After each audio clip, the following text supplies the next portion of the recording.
జగన్మోహన్ రెడ్డి గారి కోసం సొంతంగా కట్టించుకోవడానికి ప్యాలెస్ కట్టాడు.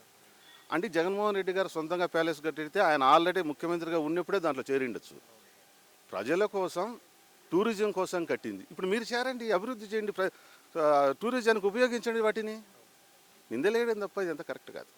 సార్ చూస్తున్నారు కదా సార్, జగన్ ఇప్పుడు రక్తాన్ని చూపించడానికి ప్రయత్నం చేస్తున్నాడు, యువతను రెచ్చగొడుతున్నారు అని చెప్పి ఒక శ్మశం ఎక్కడ దొరికితే అక్కడికి వెళ్తున్నాడు. యువతను రెచ్చగొట్టాలనుకుంటే 2,50,000 యువకులకు ఉద్యోగాలు ఇచ్చి గ్రామాల్లో ఉపయోగించుకునేవాడు కాదు ఆయన. సచివాలయం వాలంటీర్లకు 2,50,000, వీళ్ళకు 1,00,000, దాదాపు 3.5 లక్షల ఉద్యోగాలు యువతకి ఇచ్చి ఉపాధి కల్పించినాడు ఆయన. మీలాగా 3,000 నిరుద్యోగ వృత్తి ఇస్తామని చెప్పి ఎగ్గొట్టేసి వాళ్ళను వ్యసనాలకు బానిసలు చేయలే ఆయన. మన అందరికీ ఉపాధి చూపించాలనే ప్రయత్నమే చేసినాడు. సార్ ఎలా ఉంది సార్ శాంతి భద్రతల విషయాలు? శాంతి భద్రత విషయంలో నాకంటే మీకే బాగా తెలుసు అనుకుంటే, ఎందుకంటే ప్రతి ఒక్కరిని చూస్తున్నారు కదా, టీవీలలో చూస్తూ ఉంటారు కదా, ఎక్కడ చూసినా నరకడం, కొట్టడం, అక్రమంగా కేసులు పెట్టడం.